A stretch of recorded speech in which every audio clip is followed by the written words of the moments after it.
안녕하세요. 결의 목소리입니다. 서울과 경기, 수도권 민심이 심상치 않습니다. 정치권의 승부처로 불리는 수도권에서 정청래 의원의 행보가 다시 주목받고 있고 그 흐름을 지켜보는 여야의 표정도 완전히 갈리고 있습니다. 특히 서울 경기 민심이 움직이기 시작했다는 분석이 나오면서 민주당은 기세를 올리고 있고 국민의힘은 부담을 피하기 어려운 상황입니다. 이번 흐름이 단순한 일시적 분위기인지 아니면 수도권 판세를 흔드는 결정적 신호인지가 핵심입니다. 정청래 의원의 승부수는 정말 통하고 있는 걸까요?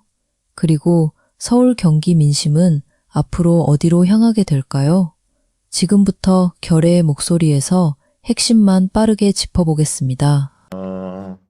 흥미로운 점은 정청래 당대표가 상승폭이 가장 컸어요. 전체에서 39.6, 김민석이 28.4 이렇게 됐는데 이전에 비해서 정청래 후보는 2.7%포인트가 상승을 했고요. 네. 김민석 후보는 0.4%포인트 상승했다고 합니다. 근데 흥미로운 게 정청래 대표가 진보층에서만 인기 있는 게 아니라 뭐 보수층에서도 김민석을 앞서고요. 그리고 중도층에서도 앞서고요. 진보층에서도 앞서고 모든 이념 성향을 막 나오고 앞섭니다. 그리고 연령층에서도 70대 이상 어르신들만 빼고 60대까지 20대부터 60대까지 가장 앞서요. 그건 무슨 얘기입니까? 외연확장의 그렇지, 적임자네. 가장 적임자다. 박수 한번 치면 안 됩니까? 수치로. 증명이 되네. 어렵게 생각을 해. 정청래 뽑으면 되겠구만. 그러네. 보수층도 중도층도 다 끌어오게 생겼는데 뭐 이게 제일 좋아. 젊은 사람도 좋아하고 네, 그죠? 젊은 사람 좋아. 네. 자, 그리고요. 민주당 지지층과 무당파에서는 딱 붙었다. 39.9 대 39.8. 이게 이제 여론조사 방식으로 하면 민주당 지지층과 무당파 이렇게 하거든요. 여론조사 상으로 하면 곳에서는 좀 차이가 조금 더 났는데 이 조사에서는 거의 붙어 있다. 그러니까 여론조사 마지막에 승부를 가를 수가 있습니다. 굉장히 중요한 지표고요. 흥미로운 건 이제 호남의 사례수가 그렇게 많지는 않아요. 1000명 조사를 했으니까. 그런데 이제 호남에서 정청래 38.6, 김민석 42.1, 한 4%포인트 정도 차이 났거든. 3.5 뭐 그 정도 차이가 났는데 3.5%. 요 정도만 만약에 격차가 박빙 승부로 가면 수도권 서울 경기에서는 정청래 후보가 한 10%포인트 가까이 앞설 가능성도 있거든요. 여론조사를 보면. 네. 그러면 사실은 차이가 꽤 벌어지죠. 왜냐하면 서울 경기 인구 거리다운 숫자가 호남보다 많기도 하고 투표율도 높아요. 과거에 쭉 투표율을 분석을 해보면 이제 그런 측면에서 좀 흥미로운 결과가 하나 나왔다. 이 얘기를 좀 드리고 다만 대통령 지지율에 있어서 요즘에 대통령 지지율이 계속 안 좋잖아요. 네. 47.7 정도 나왔는데 여론조사 꼬사하고 비슷하게 나왔습니다. 부정평가는 48.5로 부정평가 더 높아요. 데드크로스가 있고요. 4%포인트 정도 빠졌는데 주로 어디에서 빠졌나 봤더니 20대가 많이 빠졌고요. 18.8. 근데 20대 못지않게 많이 빠진 게 진보층, 민주당 지지층에서 빠졌어요.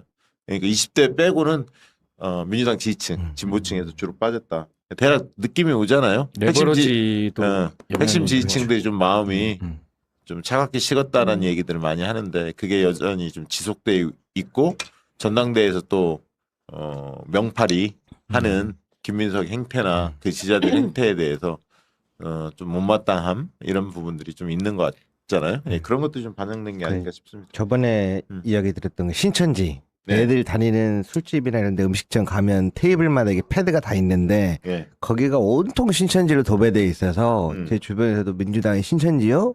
이렇게 반응이 올 정도로 그러면 어떻게 되겠어요? 자연스럽게 약간 거리를 두게끔 되잖아요. 그래서 이거를 우리 안에 전당대회로만 생각하면 안 되고 국민들이 다 보고 있다 생각해야겠다. 그렇지, 이게 맞아요. 하나였고 맞아요. 저 두 번째로는 이번에 지금 집계가 나오는데 26년도에 신규로 개설된 계좌가 40%가 2030이래요. 그런데 2주 전에 나왔던 레버리지 그 효과로 인해 가지고 나왔던 기사 보도가 파산 신청되는 계좌 60%가 2030이다.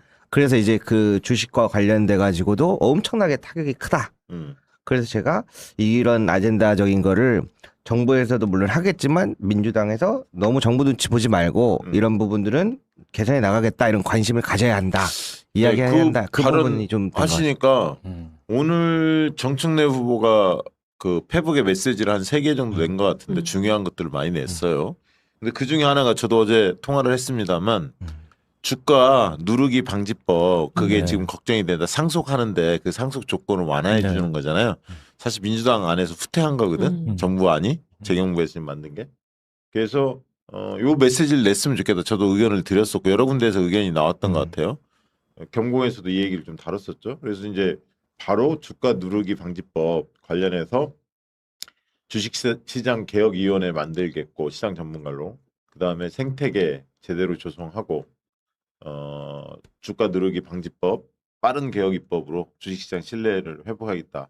상법 개정 이후에 좀 주춤하고 있는데 속도를 붙여가겠다 이런 메시지 냈고요. 시의적절하다고 봅니다. 그리고 왜냐하면 김민석 총리하고 TV 토론에서 레버리지 네. ETF 관련해서 네. 세게 한번 팼잖아요. 맞아요. 그 관련된 메시지도 오늘 올렸던데 저거 한번 읽어주십시오. 단일 종목 레버리지 ETF로 피눈물 흘리는 국민들께 김민석 후보는 전직 총리로서 사과해야 하지 않을까요? 이것도 신천지처럼 뭉개고 가면 안 됩니다.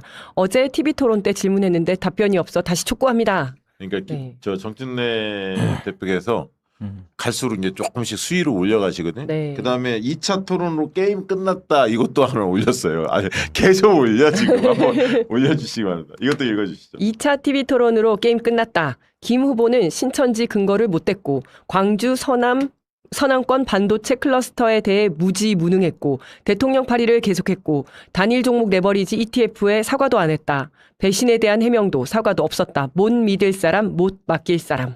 네. 마지막은 좀 노래 문구 같네. 못 믿을 사람. 아니 근데 아니 감성은 60대 감성이야 김대우 기자. 그러니까 트로트 감성이에요. 트로트 감성. 딱 네, 어울려. 언론이 진짜 문제인 것 같아요. 저는 네. 항상 언론 얘기하지만 예. 이런 거를 올리거나 뭐 정책을 이야기해도 아무데도 다뤄지지도 않을 뿐더러 저희가 유튜브를 요즘 많이 보잖아요. 네. 네. 뭐 좀 진보적이라고 했던 뭐 한경호도 마찬가지고 예전에 뭐 전두환 때 땡전 뉴스 마냥 땡하고 TV나 유튜브 키면은 정청래 대표 욕하는 거밖에 없어요. 모든 패널이. 아 그런데 맞아요. 보지 마. 왜 그래? 박시영 아, TV만 뭔 보십시오. 얘기를 하는지는 알아야 되니까. 이렇게 스트레스 받으면서 살아. 아, 그러니까 진짜 마음 편하게 사세요. 예. 알겠습니다. 아니 김민석 후보께서 왜 제 이름을 이렇게 자주 거론하세요? 그러니까요. 토론회 때도 3번 하던 오늘 맞아요. 또 경공 가서 또 한번 신천지 있잖아요. 네네네. 김민석 총리가 이야기하는 신천지와 2022년 이야기했던 신천지 개입 의혹 그러니까 그 이낙연 표 10만 네. 표의 진실 아직은 밝혀지지 않았습니다. 그 당시 의심했잖아요. 네. 근데 김민석 후보가 이번 전당대회에서 밝힌 신천지 의혹은 단순히 신천지 개입 의혹을 얘기한 게 아니라 아니죠. 아니잖아요. 네. 삼자 비밀연합. 반명, 분열주의, 신천지 신천지. 세력이 비밀 연합에서 연합을. 뭔가 판을 흔들려고 한다. 네, 네. 그리고 반명 분열주의의 정점은 정청래에 있다. 이렇게까지 네, 네. 얘기를 했잖아요. 맞아요. 네. 그렇게 얘기한 거 아닙니까? 그렇게 얘기했죠. 그러면 신천지 세력하고 정청래 손을 잡고 뭔가 꾸몄다 이렇게 주장하는 거잖아요. 네, 그렇게 들리죠. 네. 들리잖아. 네. 그걸 노린 거 아니에요. 음. 근데 정청래 후보가 물었잖아. 신천지 의혹, 개입 의혹 근거 대라 하니까 아니 지금 개입한 거에 대한 근거는 말을 못하고 2022년 사례만 얘기해. 그러면서 김어준도 떠들었고 박시영도 얘기했고 누구도 얘기했고 이렇게 얘기하는 거잖아. 야 이게 말이 됩니까? 솔직히 못 봐주겠더라고요. 네. 이거는 진짜 여기를 얘기하는데 엉뚱한 얘기를 하면서 물타기 하는 거 아니에요 사실. 국민들 너무 무시하는 것 같아요. 김대우 기자 한마디 해줘. 저요? 응. 당이 뽀개져도 상관없다고 생각하는 사람 같아요. 나만 살면 된다? 왜 그러냐면은 지금 요번에 연설 때도 잘 보면 중도 보수 확장을 자기가 당대표 되면 쫙 하겠다고 했잖아요. 근데 제가 여러 번 말씀드리지만 국민의힘이나 이런 개혁신당 또는 이재명이라고 불리는 분들에 대한 접촉이 계속해서 이어져 왔단 말이에요. 오늘도 그 아침에서 이제 이따 얘기 나오겠지만 경공에서 2030 계속 이야기하시잖아요. 그 국무총리 하실 때 청년 정책관계 회의라는 걸 처음 만들었어요. 그걸 누가 하고 있냐면 민주당에는 모경종 의원, 국민의힘은 우재주 의원 이렇게 하고 있단 말이에요. 그런 것들이 자꾸 하나씩 쌓이다 보면 지금 뭐 이 행사에서도 더불어민주당이 아니라 모두의 민주당 그리고 행안부에서 토론회하는 것도 모두의 토론회 이런 식으로 전부 다 바꾸고 있는데 그 모두라는 게 더불어민주당을 이제 끝내고 국민의힘과 개혁신당 유이재명을 포섭해서 이걸로 바꿔가려고 하는 움직임이 아닌가? 저는 그렇게 보고 있어서 당에 애정이 있으면은 그렇게 당원들을 신천지로 몰고 모욕하는 거는 굉장히 조심스러워해야 되는데 오히려 그러한 부분에서 자유롭게 지금 하고 있는 것을 보니 정말 우려스럽다. 이러면 안 된다 생각합니다. 모두의 민주당 그 얘기하니까 네. 아까 여론조사 보면 모두의 국민 전체 국민의 지지를 받는 거는 정청래다. 모두의 저는 민주당이 어울리잖아. 위원장님한테 네. 좀 당에 계시니까 조금 질문 드리고 싶은 게 있는데 저는 민주당이 지금 정체성도 없고 이념도 없고 철학도 없고 그 엄청나게 약해져 있다라고 보거든요. 그러니까 뿌리 자체가 엄청 약해져 있다고 봐요. 그리고 그러니까 EPL이라는 뭐 축구 그 영국 리그 프리미어. 있잖아요. 네. 거기에 보면 맨체스터 유나이티드나 그러니까 가치와 철학이 튼튼하게 있는 팀은 어떤 새로운 멤버가 들어오면 그 전통과 이념 철학에 녹아들어요. 근데 지금 민주당은 그런 게 아무것도 없이 그냥 새로 들어온 멤버가 자기들이 주인이고 여기에서 개선 장군 마냥 막 흐트러 놔버리는 것 같아요. 그게 사실 코어 지지층이나 이런 사람들은 뿌리가 깊고 제가 볼 때는 그 정신도 제대로 박혀 있고 알아요 다. 그런데 의원들이 말씀하신 대로 의원들이 정신 못 차린 건 있고 어떤 센 힘이 작용하다 보니까 주눅 들고 있고 뭔가 이건 아니다라는 걸 개인적으로 물어보면 알고는 있는데 소리를 못 내는 것 같아. 그래서 지금 분위기. 만약에 당에서 일을 하신다면 그런 거를 조금 좀 튼튼하게 바로 잡아줬으면 좋겠어요. 필요할 것 같아요. 예, 그리고 우리 대통령님들에 대해서 얼마나 훌륭한 분인지, 그다음 민주당의 역사라든지 이런 거에 대한 공부도 좀 해야 되는 거고요. 네. 예, 정말 말씀하신 것처럼 외부에서 들어온 사람들이 박힌 돌 빼내는 그런 형국처럼 보이잖아요, 지금. 예, 거기에 대해서 많은 분들이 또 우려하고 있고 그것 때문에 또 마음이 식는 거 아닌가 이런 네. 생각이 들어요. 예. 자 오늘 지금 우리가 목요일이잖아요. 네. 이번 주에 순회 경선 하지 않습니까? 음. 투표가 지금 계속 이어지고 있어요, 사실은. 네. 그리고 또 많은 분들이 좀 까먹고 있어서 한번 좀 올려주실래요? 다시 한번. 지금 이제 제주, 인천의 경우에는 어제 온라인 투표가 어제 끝났어요. 오늘하고 내일 낮까지 이제 그 ARS 투표가 이루어집니다. 내일 낮까지. 그리고 내일까지이고 강원, 대구, 경북의 경우에는 어제 오늘 이제 온라인 투표를 해요. 어제 오늘. 그 못 하신 분들은 금요일 날, 토요일 날 ARS 투표를 하시면 됩니다. 근데 되게 온라인 투표율하고 문자 투표율하고 유심히 보실 필요는 있어요. 근데 온라인 투표율까지만 되게 공개를 하는 것 같아요. 캠프에. 문자 투표는 공개를 하지 않아요. 당일날 그냥 발표해서 합산해서 그냥 발표하는데 대체적으로 전해 듣는 얘기는 온라인 투표에서는 정청래 후보가 되게 압도를 하고 문자 투표에서는 김민석 후보가 이긴다고 합니다. 대략 흐름은. 왜냐하면 문자 투표는 되게 이제 온라인 투표를 하지 못하는 어르신들이 많이 하세요. 이해되시죠? 네. 이제 그런 그래서 어떤 투표율이 높으냐. 그러니까 대개는 예를 들면 온라인 문자 투표율은 대개는 한 10% 차지한다고 그래요. 비율이 예를 들면 어떤 지역에서 50% 투표율이 나왔다. 그러면 한 40%는 온라인 투표, 10%는 문자 투표. 지금까지는 그런 비율로 이루어지고 있는데 어쨌든 온라인 투표에서는 근소하게 정청래 후보가 이깁니다. 이기는데 문자 투표에서 많이 진다고 그래요. 대체 큰 흐름으로. 문자 투표라는 게 ARS ARS 문자 투표가 아니에요. ARS. ARS 투표에서 많이 진다고. 전화가 합니다. 오는 거. 오는 거. 전화가 예, 오는 오는 거. 직접 하는 사람은 별로 없고 네. 오는 거 받는 건데 문자 투표가 아니라 ARS 정정할게요. ARS 투표에서 그런 상황이라고 하고요. 그래서 이번 주 아직 남았으니까 ARS 투표도 남았으니까 여러분들 적극적으로 좀 특히 제주도가 좀 투표율이 낮더라고요. 인천은 상대적으로 높은데 제주에 있는 분들 아직 투표 못한 분들 ARS 투표 좀 적극적으로 해주셨으면 좋겠고. 다 나가고 있는 거 아닐까요? 예? 제주도 당원분들이. 뭐라고? 요번에 국회의장님 지금 제주도가 휴가가 계시잖아요. 그리고 지금이 네. 사실 휴가철이잖아요. 네, 사실 맞아요. 그런 것도 영향이 좀 있어. 네. 투표율을 높이기가 좀 어려운 측면이. 다음 주 이번 주까지가 휴가 좀 많죠. 그렇죠. 다음 예, 주부터 예. 조금 극성수기죠 지금. 예, 네, 지금이 네. 그런 아이들 시기, 학원 쉬는 시기. 예, 예. 시기라 그렇게 보여지고요. 그 다음에 이제 하나씩 좀 이어가 봅시다.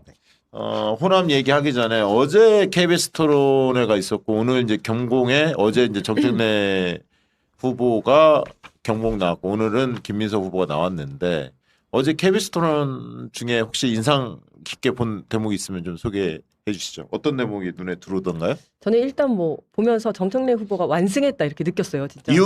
이유는 그러니까 뭐 제가 이제 1차 토론회 끝나고 나서도 제가 했던 평을 그대로 유지를 하자면 그 김민석 후보는 의외로 정책을 모른다. 정청래 후보는 공부가 많이 되어 있다. 이런 생각이 들었고 왜냐면 1차 토론회에서는 김민석 후보가 미래 대응 기금에 대해서 잘 모르는 것 같은 느낌이 들더라고요. 예. 근데 이번에 보니까 본인이 계속해서 3대 메가 프로젝트 얘기하면서 이거 내가 제일 잘할 수 있고 마치 정청래 후보가 되면 이거 완전 흔들릴 것처럼 얘기했잖아요. 그렇죠. 이거 완전 예상 질문이잖아요. 예. 그래서 원하는 거 다 얘기하라는 뜻으로 판을 깔아준 것 같은데 맞아요. 말을 못하는 거예요. 알맹이가 하나도 없이 말을 하는 거예요. 눈동자 흔들렸어. 네. 그리고 막 그 전에 내가 그 새만금에서 현대차 했을 때도 잘했고 이번에도 내가 잘할 수 있고 말로만 하는 게 아니라 실제로 뭘 잘할 수 있는지 말을 하라는데 말은 안 하고 30초를 겨우 메꿨다는 느낌이 그러니까 들었어요. 당과 네. 국회 가서 할 일이 뭐냐. 우리가 네. 호남의 메가 프로젝트 성공시키려면 뭘 해야 하냐고 물으니까 이게 준비가 전혀 안 돼 있더라고. 네. 아니 이건 너무나 예상 질문인데 나 어떻게 깜짝 이렇게 놀랐어, 못하지? 진짜. 라는 생각이 들었고 그에 비해서 이제 정청래 후보는 본인이 공부한 것들 근데 솔직히 이거는 재미나이에 그 넣어보기만 해도 그냥 한 페이지 쫙 나오거든요. 그러니까 그래서 특별법 만들어야 되고 산단 지정해야 되고 광역 교통망 해야 되고 정주 여건 만들어야 되고 쭉 설명을 하잖아요. 그러니까 확실히 공부가 많이 돼 있다는 생각이 들었고 그래서 그동안 김민석 후보의 그 멀끔하고 스마트한 이미지에 속았다는 생각이 자꾸 드는 거예요. 그래서 3차 토론회 때는 정책과 관련된 질문을 더 많이 했으면 좋겠다는 생각이 들었어요. 그랬군요. 그래서 뭐 노동 정책이라든지 아니면 뭐 통일이라든지 아니면 뭐 이런 것들 있잖아요. 여러 가지로 그냥 문화 정책이라든지 어떤 정책이든 좀 얘기를 많이 해서 그 이제 비교 변별이 좀 되도록 하면 좋겠다. 부동산 얘기할 때도 LH 문제를 딱 짚잖아요. 맞아요. 예, 짚어낼 줄 알잖아요. 네. 김도 기자는 뭐가 눈에 들었습니까? 지난번이랑 이번에 보면서 이제 이준희 의원님 잘 짚어주신 것처럼 조금 이상한 걸 느꼈어요. 뭘 느꼈냐면 어떤 부분에서 내가 더 나은 사람인지 왜 당대표로 적합한지 그런데 이제 그 내용을 쭉 보면 이재명 정부와의 제일 잘 맞고 제일 성공할 수 있다고 생각한다는 것 같은 느낌을 주더라고요 계속. 그래서 가만히 생각해보니까 이번에 미디어 토마토도 20대가 여론조사 18.8%가 떨어졌잖아요. 네, 네. 엄청난 수치, 처음 보는 수치거든요. 예. 그래서 제가 지난번에도 계속 강조했었던 게 뭐예요? 2030 인구수가 1250만 명이랍니다. 그런데 이거를 한 사람의 자리로 만들면 안 됩니다. 그래서 저 청년 최고위원 그 누구였죠? 이름 까먹었는데 아무튼 뭐 후원 해주고 싶다 이런 글을 올리면 안 정민철. 됩니다. 얘기도 꺼내지. 네, 대통령 이런 거 글 올리시면 안 됩니다. 그러면 앞에서 2030 해왔던 게 이 한 사람을 위한 것처럼 보일 확률이 높습니다. 그래서 이런 옆에서 이야기들을 자꾸 해줘야 되는데 오히려 반대로 네가 반대로 얘기해? 그럼 당신은 반명이야. 이렇게 해버리니까 이대로 가면은 지지율이 더 많이 떨어질 수도 있겠다라는 걱정이 생기더라고요. 예.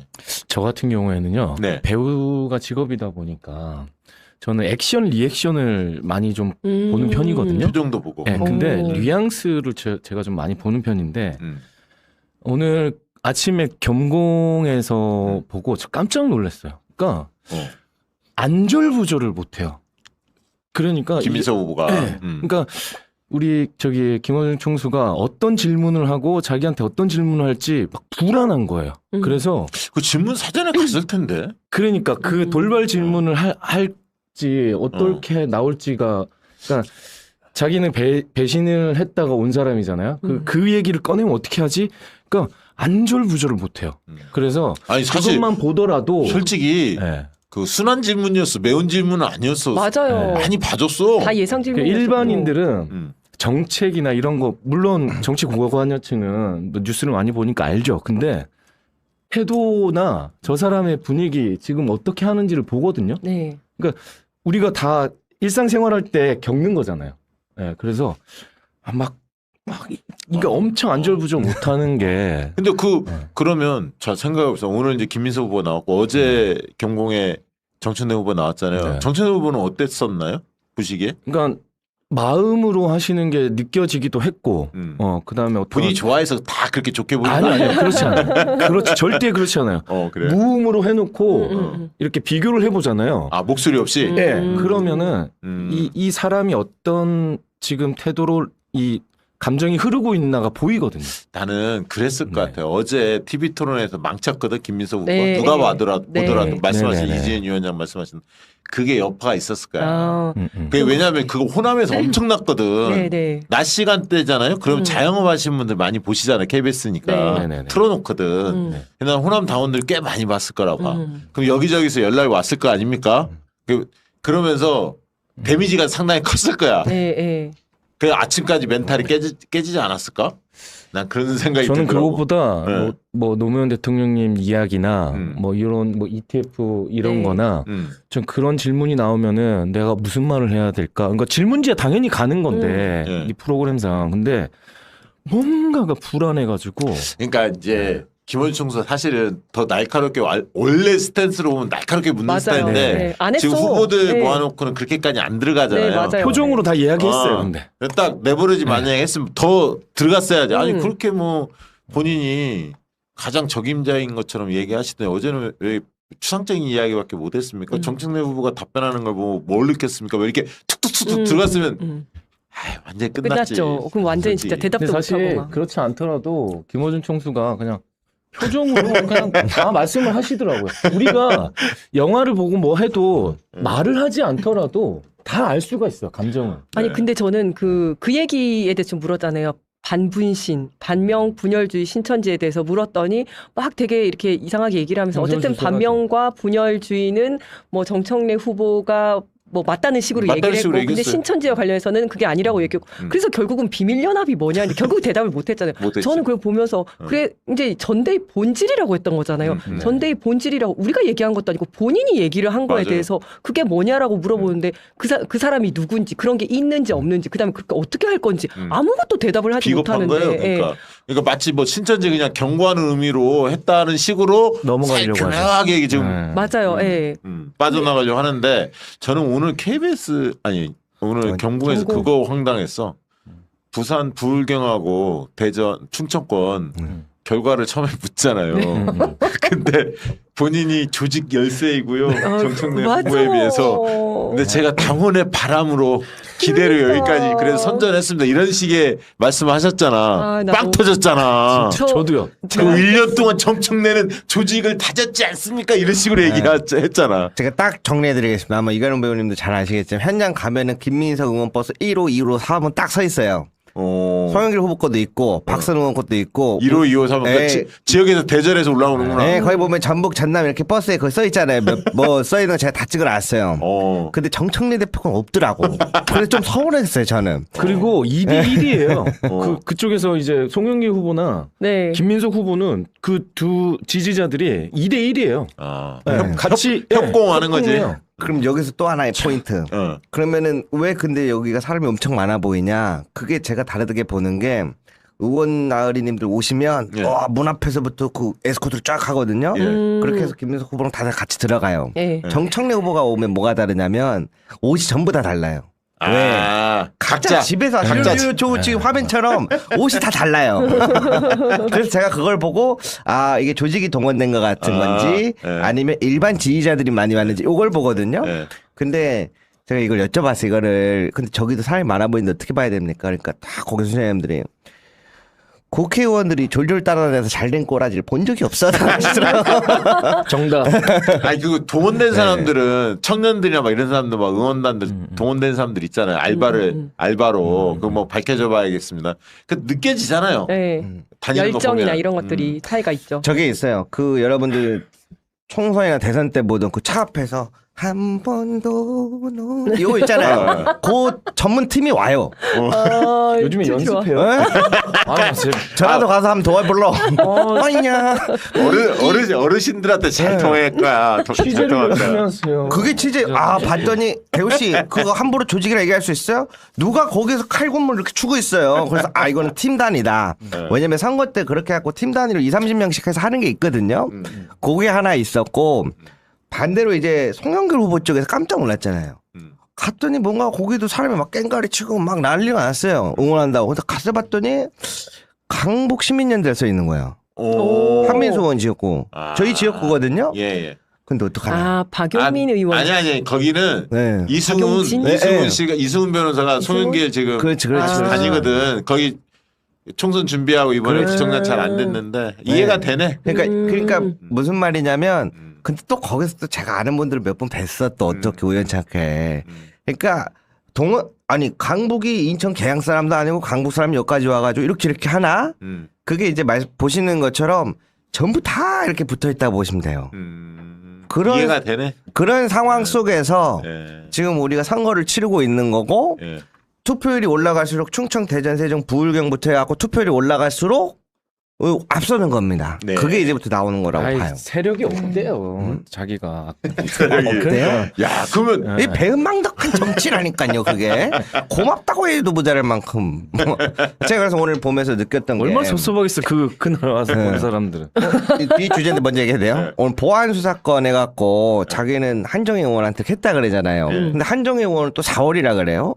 또 이게 다른데 6월 달에 김민석 총리가 마지막으로 기자간담회를 연기했어요. 그때 무슨 얘기를 하냐면 비슷한 얘기를 하는데 자기는 원칙적으로 보안 수사권을 폐지하는 입장인데 대통령이 우려를 많이 해서 딜레이 됐다라고 해서 이런 것들 쭉 설명을 해주거든요. 그러니까 제가 느낀 위험하다는 건 그런 거예요. 본인한테 불리한 거 있은 것 같으면 서슴없이 대통령도 꺼내버린다는 거죠. 이게 사실 위험한 거라는 거죠. 정청래 대표는 대통령과 관련된 이야기를 네. 안 하죠. 발언을 안 하잖아. 예, 예. 자기가 해명하면 누가 봐도 이거는 정청래 책임이 아닌데 하는 그쵸. 게 있잖아. 예, 어떤 예, 이슈에 예. 대해서 네.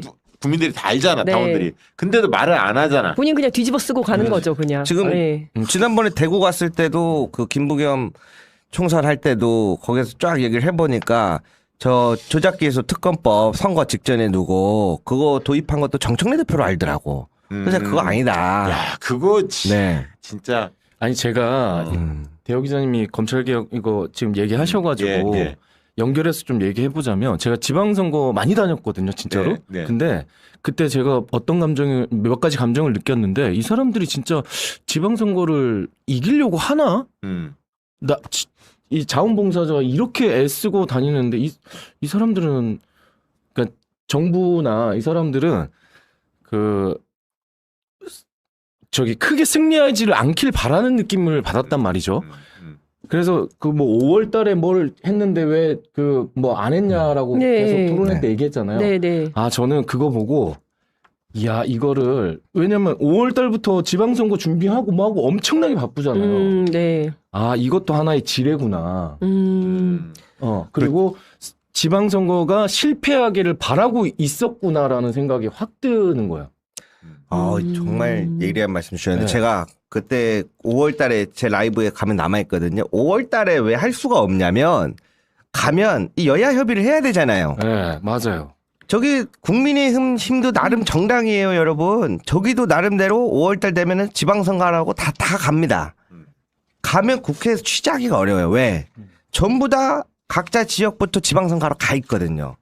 그래서 5월 달은 거의 뭔가 진행이 안 된다고 보셔야 돼요. 5, 6월을. 그래서 그게 이제 벌어지는 현실인데 마치 그걸 빼놓고 이야기를 자꾸 하는 게 네. 정청래 대표가 맞지 않다. 지방선거가 네. 엄청 크게 승리했잖아요. 그러면 정청래 대표님 공으로 다 가잖아, 그게. 지금 바로 한번 물어볼게요. 국정과제 그럼 50%는 뭡니까? 네? 국정과제 50%는 뭐예요?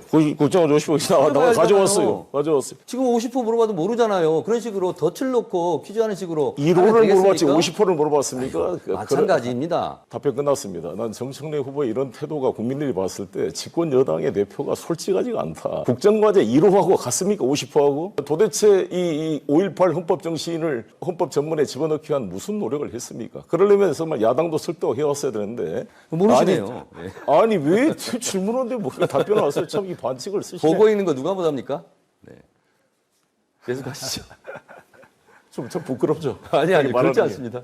네, 그렇지 않습니다. 그런 식으로 아, 상당히 인간적인 웃음이었어요. 우리가 부끄럽습니다. 네. 자, 그래서 국정과제 이게 이렇게 크게 이슈가 될 줄은 몰랐는데 여튼 핵심은 그런 거겠죠. 국정과제를 외우냐 못 외우냐 문제가 아니라 그 국정과제 1호부터 이렇게 쭉 순서대로 돼 있는 것을 이제 여당이 잘 협조를 해서 잘 1년 동안 해놨느냐 이제 아직 못했느냐 요게 이제 핵심일 텐데 여튼 이제 어제는 50호를 물어봤고요. 요거 예상한 또 평론가가 계시더라고요. 그 박영식 평론가라고. 아, 예. 1호를 물어볼 거다. 아니 이거 50호 물어볼 거라고? 그때 이제 방송에서는 69호 뭐냐 이렇게 물어볼 거라고 네. 얘기했었거든요. 반박으로. 네. 근데 실제로 이제 이렇게 나오는 바람에 아주 그 채널에서 굉장히 또 좋아하는 뭐 그런 아니, 모습도 좀 있었습니다. 제가 한마디 여기서 네. 안 할 수가 없는데 정청래 대표가 본인을 무시한다는 말을 여러 차례 하더라고요. 네. 무시당하고 있다라고 생각을 하는 것 같은데 음. 어쨌든 1호를 물어봤는데 대답을 못했잖아요. 아주 송영길 후보로서는 그게 안타가 아닌 거의 그냥 뭐라 그래 홈런인 홈런. 것처럼 네. 막 그렇게 얘기를 했는데 그럼 그 상황에서 송영길 후보의 스태프들이 결국은 이제 이렇게 되면 다음번 토론에 이런 거 물어볼 거다라고 예상했을 거고 그래서 준비해가지고 온 거잖아요. 네. 네. 그런데 뻔히 그런 상황임에도 불구하고 정청래 후보가 50호를 물어보는 걸 보고 정말 아유 참 깜짝 놀랐어요. 이게 뭐 토론이 쟁점이 됐습니다만 네. 그러니까 1호냐 50호냐 뭐 몇 호냐가 중요한 게 아니고 네. 당청 간에 이제 원활한 관계가 그렇겠죠. 되고 예, 그 예. 사실은 1호라는 건 약간 상징성이 있는 그렇죠, 거잖아요. 그렇죠. 그러니까 예. 당청 간에 쉽게 얘기하면 소통이 잘 되고 어쨌든 당 대표를 하는 동안에 그거를 잘 맞춰 갔느냐 이제 그걸 물어본 거라서 마치 무슨 뭐 초등학생 반장선 가듯이 뭐 너 이거 알아? 이거 알아? 이렇게 물어보면 사람들이 조금 이제 네. 아유 좀 약간 유치하다고 생각할 것 같아요. 아니 근데 50호는 모를 수 있지만 1호를 모르는 거는 조금 그렇죠. 이거는 당 대표가 그 정부의 국정 과제에 집중을 하느냐, 아니면 자기 정치를 하느냐, 뭐 이런 차원의 문제잖아요. 송영길 대표가 지적하고 싶은 것도 그건 것 같아요. 결국 지금 이재명 정부의 성공을 위해서 총력을 펴야 될 시기에 당 대표가 그게 아니고 자기 정치에만 관심 있는 거 아니냐, 뭐 이런 얘기인 것 같고 그 50호를 물어본 거는 그 전형적인 유튜브 댓글 정치예요. 분명히 자기 지지자들 댓글에 그런 거 달렸을 겁니다. 그러니까 그걸 갖다가 이제 그대로 한 거예요. 물어봐라. 이렇게. 그러니까 다른 사람들도 예상이 가능한 겁니다. 아. 그런 댓글들이 보이니까. 근데 정청래 대표가 가만히 보면은 그 커뮤니티 정치, 댓글 정치 이런 거에 최적화된 분이고 그렇게 한 20년 해와서 일관성은 있어요. 그러나 이게 야당 시절에는 빛나 보일 수 있습니다. 그러나 여당의 다른 지위도 아닌 당대표, 최고위원까지도 괜찮아요. 대야 공격수 역할을 하면 되니까. 네. 근데 당대표는 이제 다른 리더십이 좀 필요하잖아요. 안정감, 확장성, 통합력 이런 거.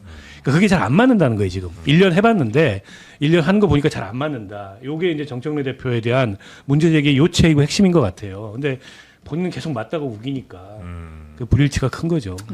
이게 사실은 이제 네. 어떻게 보면 대답을 이제 내란청산이라고 하면서 네. 알게 모르게 이게 약간 이제 지방선거 평가로까지 연결되는 면이 있어요. 왜냐하면 지방선거 때 내란청산을 일본은 내세웠는데 그게 결국은 물론 이제 승패냐에 뭐 다른 평가는 다를 수 있지만 있지만 뭐 저같이 이제 진 사람 입장에서는 당연히 이제 패졌다고 볼 수밖에 없는데 네. 저도 돌아보면 이 내란 청산이라든지 아니 내란 잔재 청산하자는 구호를 제일 먼저 외쳤던 것 같아요. 그 왜냐하면 후보들은 당에서 어쨌든 선거 기조 같은 거를 쭉 봤거든요. 매일매일은 아니지만 쭉 오면 이제 그거대로 네. 어찌 보면 연설문을 하거나 마이크를 잡으면 그걸로 이렇게 하게 돼 있는데 이제 그 부분에 대해서 사실은 이게 이로 아니다. 더구나 또 이게 조국 혁신당의 또 공약이고 이래서 네. 아마 이제 거기에서 좀 수세 몰린 것 같은데 제가 보기에도 서울이라든지 아니면 우리 선거의 주요한 지역에서 패한 원인도 뭐 여당이 됐으면 입장을 좀 바꿔가지고 여당이 됐으니까 우리 이걸 잘하겠다. 민생도 좀 그렇죠. 챙기고. 뭐 아니 그러니까 뭔가 포지티브한 방향으로 뭘 하겠다. 그래서 이거를 뭐 어떻게 만들겠다. 뭐 집값을 안정시키고 저 같은 경우 용인에서는 뭐 반도체를 어떻게 하겠다. 이렇게 가는 게 먼저인데 네. 약간 이제 내란잔재 천상 이렇게 가면 내란잔재는 이미 재판 받고 있고 구속됐고 이미 이제 완결된 건 아니지만 그건 이제 정치 영역이다 보다는 이제 사법부 영역으로 넘어갔거든요. 그래서 약간 그런 면도 좀 많이 작용했던 것 근데 같아요. 이런 것도 있어요. 예. 지금 민주당 내 강성, 정통 지지층의 머리가 상당히 지금 복잡한 상황이잖아요. 강성이요? 강성, 정통 지지층. 그런데 그 요번에 송영길 후보가 이 질문을 함으로써 송영길이 승자 같은데 답변이 개헌이었잖아요. 그리고 물론 정답이, 이제 예. 개헌의 그 소위 전문의 5.18 수록 헌법정신, 그것이었지만 네. 헌법 정신에 그런데 개헌하면 떠오르는 게 바로 연임 문제예요. 대통령 연임 문제. 거기까지 계산이 될까요? 왜냐하면은 정통 강성 지지층, 고관여층이라고 제가 미리 전제를 했잖아요. 그러다 보면은 최근에 대통령 지지도 떨어지고 또 지금 김민석 후보는 자기가 대표가 되면 바로 이제 공소 취소를 자기가 적극적으로 할 것 같은 그런 인터뷰를 또 하지 않았습니까? 그런데 민주당 일각에서는 그런 일련의 어떤 방향이 결국은 총선 대선에 영향을 줄 수 있다는 우려하는 유시민 작가로 대변되는 네. 그래서 물론 고관층이라는 전제를 달았지만 저는 사실은 개헌이 국정과제 1호라 그럴 때 저는 제3자지만 그게 먼저 떠오르더라고요. 조정식 그런 연임. 생각을 강성 지지층은 했을 수도 있다. 네. 네. 이 국정과제 정한 거는요. 앞에가 정치예요, 정치. 네. 그러니까 앞에가 정치고 정치 영역에 어찌 보면 개헌이 항상 들어갑니다. 개헌 말씀하신 것처럼 사실 이게 논란이 됐던 거는 이제 계엄 선포 요건이라든지 아니면 이런 것들을 좀 강화시키겠다. 국회 권한을 강화하고 뭐 감사원을 국회로 넣고 4년 중임제하고 이런 거라서 연임하고는 전혀 관계없는 일반론적인 얘기예요. 네. 자, 하여튼 지지난 정부에서 적폐청산 4년 5년 동안 하다가 이제 정권 넘겨준 또 기억도 있으니까 말씀하신 것처럼 어떻게 나라를 만들겠다, 또 민생 어떻게 챙기겠다 이런 것들도 좀 전당대회 내지는 당 대표로서 좀 가져야 될 뭐 그런 자세는 아닌가 하는 생각도 들긴 하고요. 그리고 대통령 지지율이 지금 잠깐 얘기 나왔습니다만 여전히 좀 힘든 상황이죠. 그렇습니다. 네. 그 국정 지지율이 계속 하락하고 있고 일부 조사에서는 민주당 지지율보다 대통령 지지율이 낮게 나오는 조사들이 있잖아요. 그래서 대통령 국정 지지율 하락이 또 화두로 떠올랐습니다. 후보들이 전부 다 내가 당대표 되면 대통령 지지율을 올릴 거라고 했는데 그 지지율 하락의 원인은 서로 다르게 진단을 했습니다. 네. 김민석 송영길 후보는 부동산 주식시장 문제 그리고 당정 불협화음 이것이 원인이다라고 이야기를 했는데 정청래 후보는 개혁성이 떨어지면서 그 강성 지지층 코어층이 이탈한 게 원인이다라고 봤습니다. 개혁이 충분치 못해서 지지율이 떨어지는 것이다. 네. 그래요. 뭐 ETF라든지 부동산 얘기는 많이는 안 나. 레버리지 ETF 얘기도 좀 있긴 있었죠. 네, 이거는 이제 김민석 후보를 공격하는 그 목적으로 정청래 후보가 이야기를 했었죠. 네. 혹시 좀 간단하게 말씀해 주셔서 지금 지지율이 대통령 지지율 좀 하락하고 한다면 국정운영 지지율이 떨어진다고 한다면 그 원인은 뭐라고들 혹시 보십니까? 부동산이죠. 부동산이고. 자, 우리 박원석 의원님은 뭐 부동산 문제를 포함하는데 뭐 주식도 있고 요인이 복합적이에요. 네. 그리고 기저효과가 끝났잖아요. 윤석열 기저효과 일본. 그게 이제 맞아. 끝났다. 그리고 본인 기저효과도 있어요. 못할 줄 알았는데 잘하네.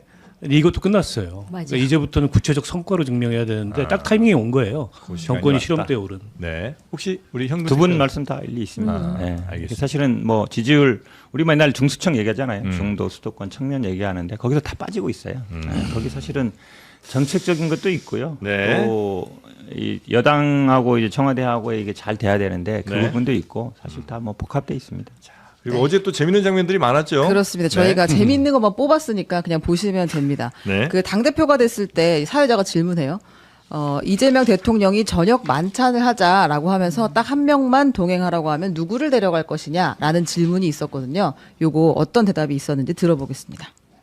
저는 제 아내를 초청해서 같이 가도록 하겠습니다. 국회의원을 하다 보면 외국 출장을 많이 가는데요. 좋은 호텔에서 잡니다. 근데 한 번도 그런 외국 출장, 공식 출장에 아내랑 동행한 적도 없고. 저는 김용 최고위원 후보를 데리고 가고 싶습니다. 그 이유는 정말 한번 데리고 와서 대통령한테 위로 좀 해주시오. 용이 고생했다고 그렇게 한번 해주고 싶은 마음이 굴뚝 같습니다. 정청래 후보랑 같이 가겠습니다.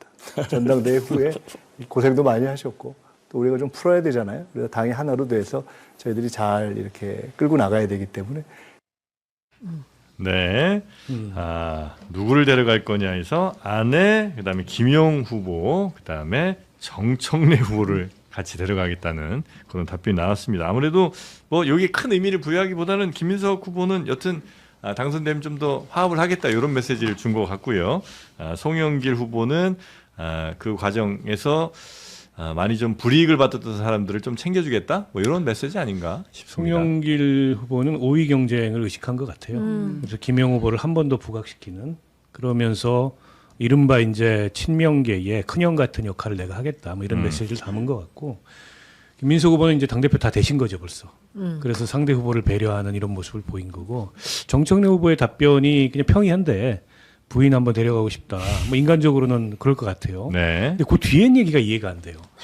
국회의원 하면 해외 출장을 많이 가는데 부인을 한 번도 동반한 적이 없다. 부인 동반하는 사람 없어요. 의장은 동반하죠. 아니, 그 의장은 공식 의전상 네. 그 상대국의 요청도 있고 이런 경우가 있고 국회의원들이 공무상 출장하는데 부인을 데려간 적이 그래서 논란이 됐던 사람들이 간혹 있어요. 아, 데려가서 논란된 사람. 네. 물론 사비를 부담하더라도 네. 호텔비나 이런 저 항공료나 이런 거 네. 누가 공무상 출장에 부인을 국회의원이 대동합니까? 그래서 저거 본인이 예외적인 게 아니고 대동하는 게 예외적인 거예요. 그래서 그건 조금 좀 이해가 안 갔습니다. 그럼에도 불구하고 그렇게 얘기한 이유가 있겠죠. 뭐예요?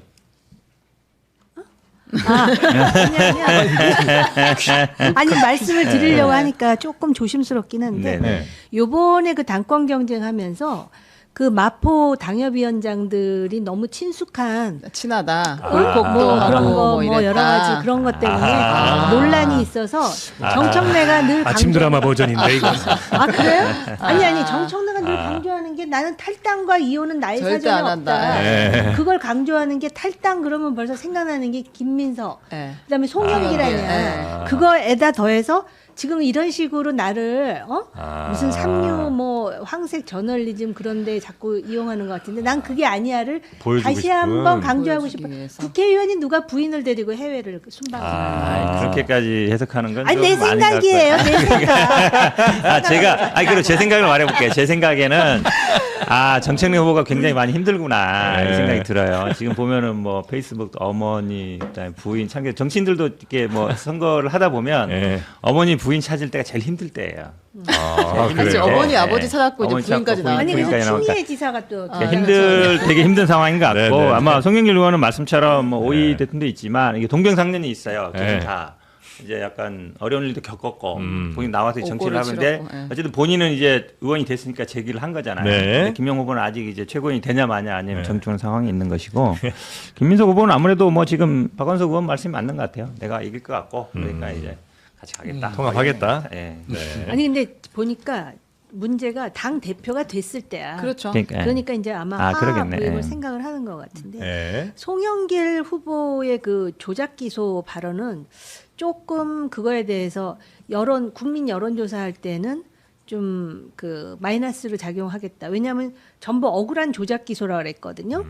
그랬는데 김용 후보 같은 경우는 지금 대법원 판단만 남은 상태 아닙니까? 네. 근데 이제 이렇게 되면은 마치 또 이제 검찰 개혁, 보안 수사권 뭉뚱그려 갖고 다 잘한 것이다, 정당화가 될 수 있는데 과연 국민 여론조사 하긴 뭐 그렇게 따지면 정청래 후보도 거기서부터 뭐 좀 나을 수 있는 환경은 아니겠지만 네.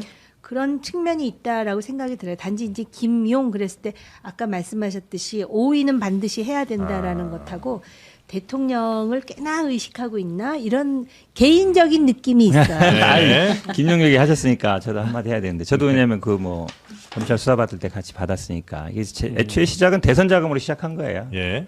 뭐 매덕 받았느니 근데 나중에 대선 자금 다 사라졌어요. 기소된 게 하나도 없어요. 대선 자금 썼다는 게 하나도 없거든요. 그 다음에 사실은 그 결국은 이제 구글 그 위치 추적한 게 이제 나중에 2심에서 나왔는데 인정을 안 해줬는데 그래서 어렵지는 않거든요. 그냥 감정도 다 했고 이게 중간에 변경되느냐 조작했느냐만 확인되면 되는 거예요. 근데 2심 재판의 핵심적인 거는 유동규나 이런 사람 말은 믿을 수 있는데 구글 위치 추적한 그거는 믿을 수 없다가 있어요. 결론이었거든요. 그럼 대법원에서 그 판단을 해주면 돼요.